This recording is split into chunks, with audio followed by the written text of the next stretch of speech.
TV, a broader perspective. Public affairs segment, giving the masses a grasp of informative, educative, and entertaining updates on current issues while guiding them to follow the latest development in the society. Beam TV, a broader perspective. You're welcome to Public Affairs segment on Beam TV, where we give a grasp of informative, educative, and entertaining updates on current issues while guiding the masses to follow the latest development in the society. And today, we are going around. The 2023 general elections is coming up and preparation is in top gear. So we want to find out what different parastatals are doing to ensure that we'll have a free, fair, and credible election come 2023. Those hiccups that we had during the 2019 general elections will not have again. So today we are in Akwa Ibom to interact with the resident Electoral Commissioner, Ibom Esquire, to tell us what we should expect. And there are some things that he said that 2023 is going to be a shocker to a lot of people, especially the politicians, because it's not going to be a business like usual. So we'll go on a short break. When we return, we are going to have on set the resident Electoral Commissioner of Akwa Ibom State, Ibom Esquire. Stay on. Public affairs segment, giving the masses a grasp of informative, educative, and entertaining updates on current issues while guiding them to follow the latest development in the society. Beam TV, a broader perspective. Alright, so back from a short break. This is still Public Affairs on Beam Television, and we have as a guest today, Ibom Esquire. He is the Electoral Commissioner of INEC Akwa Ibom State. So we'll begin with this. How has it been being in the public service? Has it joined so far? Well, thank you for having me as part of efforts towards having a better, more improved elections in the 2023. And also the fact that I'll be running off my second final term of 5 years by next month August. Well, it's been almost 10 years of the service of the fatherland as an umpire, having been appointed for the first time in the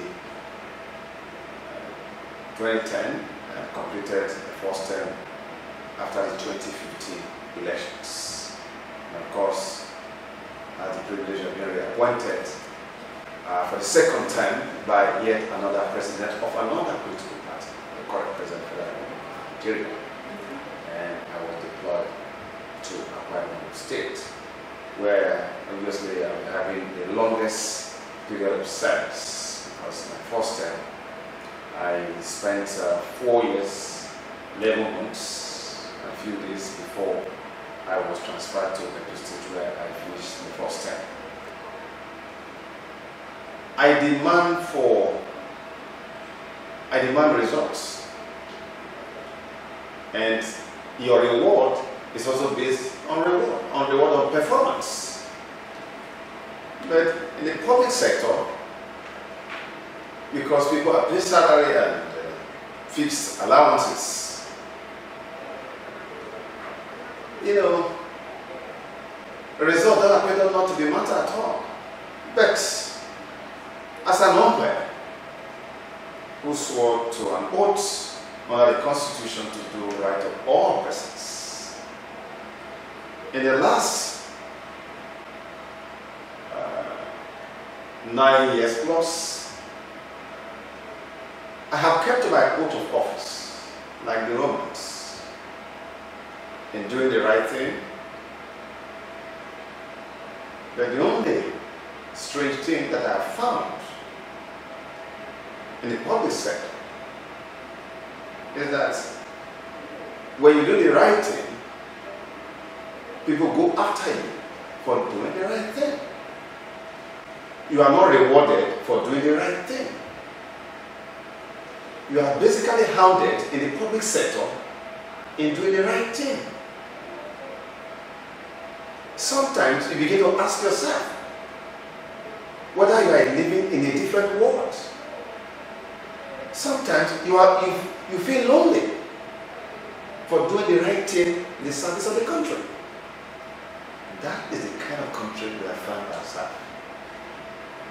Any attempt to do the right thing, they go after it, and most unfortunate. So, but with respect to the commission here, my joy and all those of my colleagues that served both in the first term and the second term is the fact that since we came on board, INEC has become one of the most improved and one of the most reformed public service delivery agencies in the country.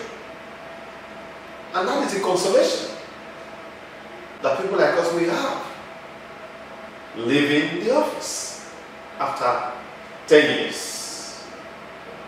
That we came, we saw, we did all that we had to do, and leaving the place better than we met, because the kind of elections that you have witnessed since 2011 to date compared to previous elections are clearly of a class of their own, as opposed to what we witnessed in 2003, 2007, and perhaps going back to past elections, because it was our time that the country witnessed the transition after election from one political party in power as an equivalent to another political party.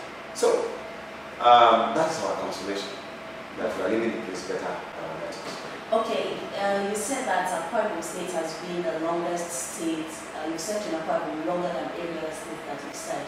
And it's likely that the turbulence here is also longer than the ones you've been seeing. So how will you describe Akwa as you are going?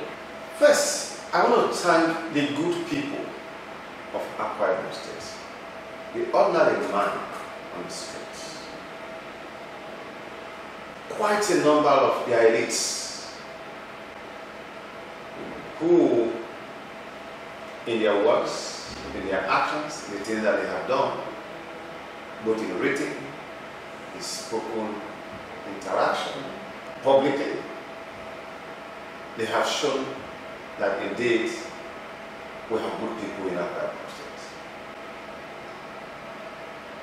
I thank them for their prayers. But beyond the overwhelming majority that you call the ordinary people,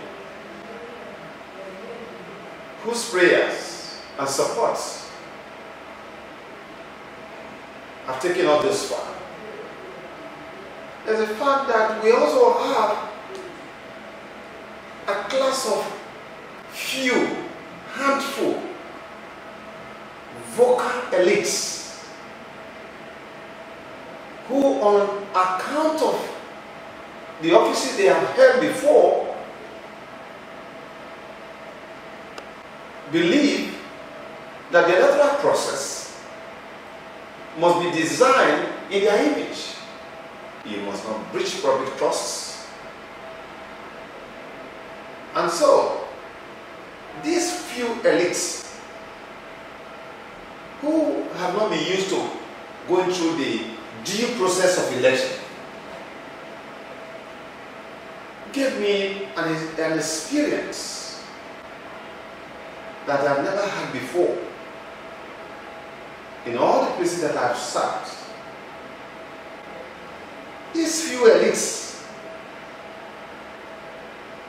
that cannot do without power, public office, because they derive their so-called power from their pertinences of office and from their character of the state.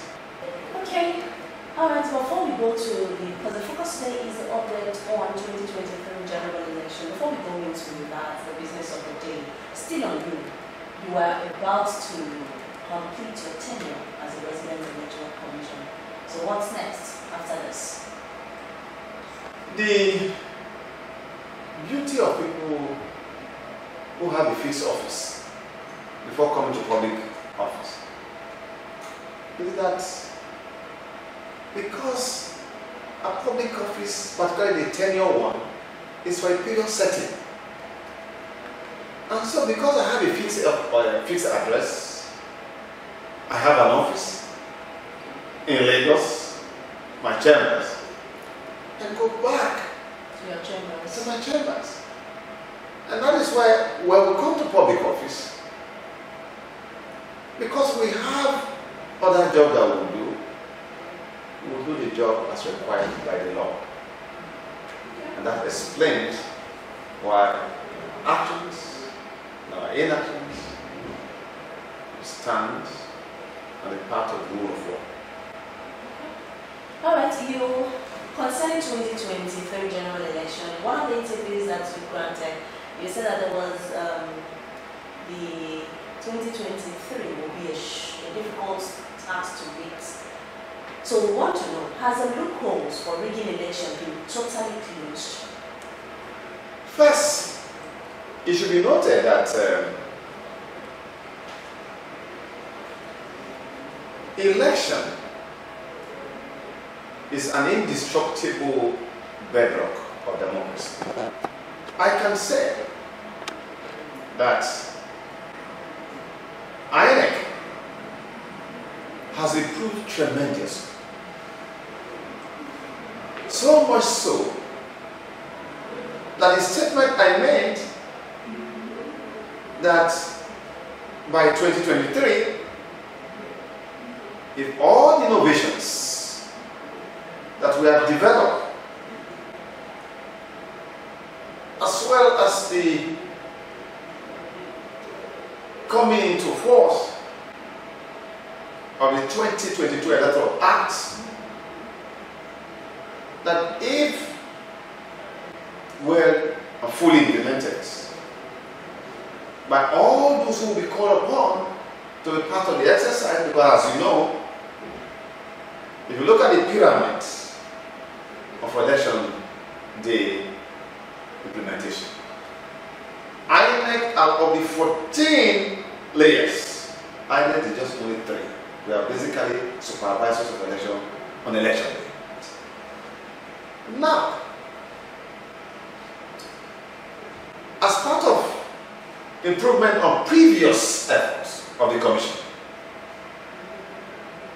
with respect to issue about CDR, as you have seen, all right, process of nomination, then of course coming to the issue about accreditation, using the beavers and the upload of the result into the cloud, which have now eliminated the historical problems of people who, after election at the polling unit, on the way to the work collation center or from work collations to local government or to the last point of collation, they are usually stories. But result altered, doctored, or switched completely. But all that have now a different story altogether, with the introduction of the, what they call the transmission process, backed by Section 50 that has given us operational independence, and the fact that by Section 60 of the 2022 Electoral Act, presiding officers are now enjoined mandatorily to transmit the accredited voter as well as the entire results from the polling units. So those stages of interference, of manipulations, have now be completely eliminated. In the unlikely event that your biometric cannot be confirmed, because we are not what we call bimodal accreditation. Bimodal accreditation. We now have to, do what we call facial accreditation. And of course, we can go to the extent of using the iris, in which case, once you are before the presiding officer, 4 ways to identify you. Quickly, use the barcodes contained in the PVC, use the QR that is on the register of voter, the manual that is present before the presiding officer. You use your VIN number, which is unique to every voter in the Federal Republic of Nigeria, and finally, the surname of that voter. And your picture will be put out. And once that is done, your picture is taken.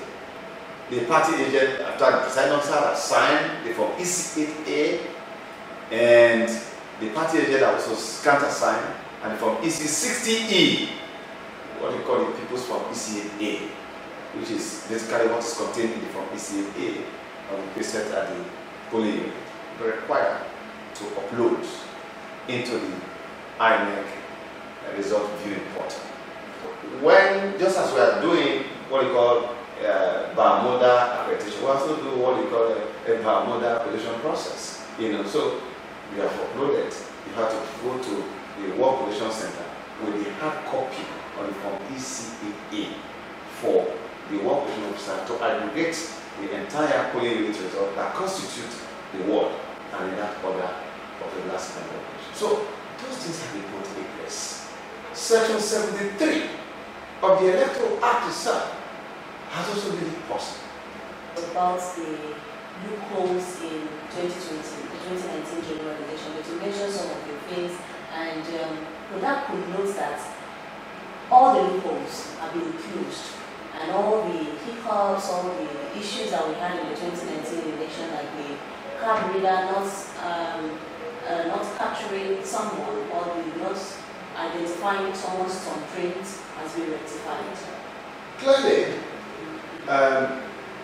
I told you that this commission is the most improved and the most innovative public institution in Nigeria, because we know that any institution that fails to reform will be overtaken by the chaos of decline and decay. And in order to truly ensure that the whole embrace of democracy, because bring about participation and accountability in the process of human development, that we need to improve, to rekindle the confidence of the Nigerian people in the parliament as the best. So, from the carrier, we have now in the regime of the bidders. Because in 2011, the figures of voter turnout was very poor. 39%. 2015 came down to 30. 2019 about 20 something, 28%. But I'm seeing in 2023 massive, unprecedented participation. And indeed, what gives spice and piquance to the practice of democracy is mass participation of the people. Because participation in terms of registering to vote is what we refer to as the collective self-governance, which is what democracy is all about in the final analysis. Alright, in case you are just joining us, this is Public Affairs on Ibom TV, and we are interacting with the resident Electoral Commissioner, Mike Igini Esquire. He's giving us updates on 2023 general election, the preparedness of INEC towards these elections. So, we've talked about so many things happening, and now we want to know about the state of the PVC collection and registration. How far? We've learned that the deadline for the registration is June 30th. but it has been extended, and a lot of people are not aware of this. So what's the update about PVC registration and collection?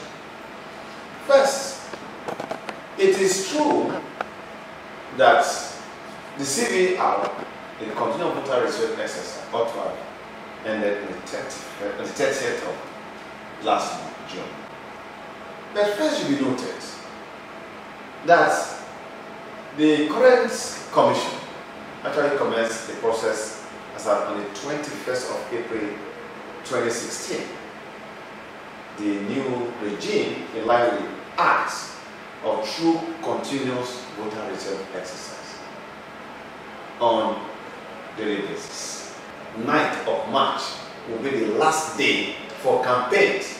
In fact, interestingly, we have now increased the number of campaigns to almost 150 days okay, on the previous 90.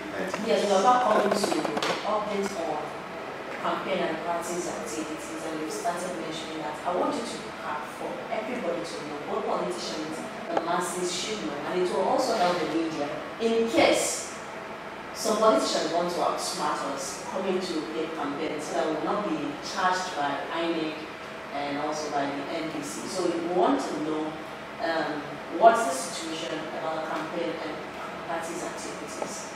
Yeah, campaigns, formal campaigns will commence for presidential and national assembly. It will commence on the 28th of September this year. And that of governorship and state house of assembly elections, campaign by candidates and their political parties, I'm talking about formal campaigns, will commence on the 12th of October.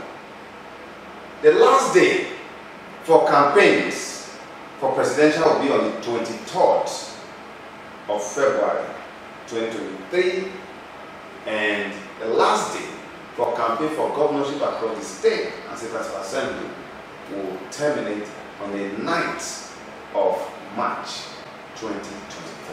INEC has put in so much effort to ensure that Nigerians have free, fair and credible election.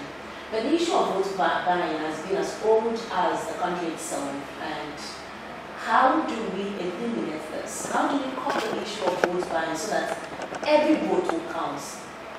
Voters will vote their conscience and not being bought by politicians who believe that money answers to all things. A vote is a citizen public trust. A vote is a public good. The right to vote is a public good. It must not be sold. It is a share of citizen franchise in public trust. Those who sell their vote are irresponsible citizens. Because vote buying is nothing but a betrayal of democratic principle. Here in Akwa State, a senatorial election that was conducted and concluded on the 27th of May, and the report submitted of those who emerged. Surprisingly, almost 2 weeks after that, on the 10th of June, individuals who had participated in the presidential contest, suddenly on the 9th, conducted what they call a rerun senatorial election, conducted by themselves, for themselves, and they won, and they now won a commission to overturn, reject, destroy the reports of the previously concluded outcome of 27th of May. That is nothing but repudiation of the value on and norms on which democracy is practiced. Alright, and to you, I believe that you have heard it all. Go and get your PVC. Don't believe that your vote will not count. Your vote will actually count this time around. INEC has put everything in place to ensure that every vote of every Nigerian will count come 2023. So do well to be an obedient Nigerian. Do well to obey all the rules and regulations of INEC, and together we're going to have a reformed Nigeria. Together we're going to have that democracy we've been yearning to have. My name is Blessing Ambrose, and it was good to be with you today. Do have a lovely day, and remember to always follow us on our programs on AKBC every Tuesday 6 to 7 p.m. and also on YouTube, Beam TV Nigeria, and on Facebook, Beam TV Nigeria. To follow us and then share your contributions, share your opinion with us, and we'll carry along. So once again, thank you for being part of this program, and stay blessed.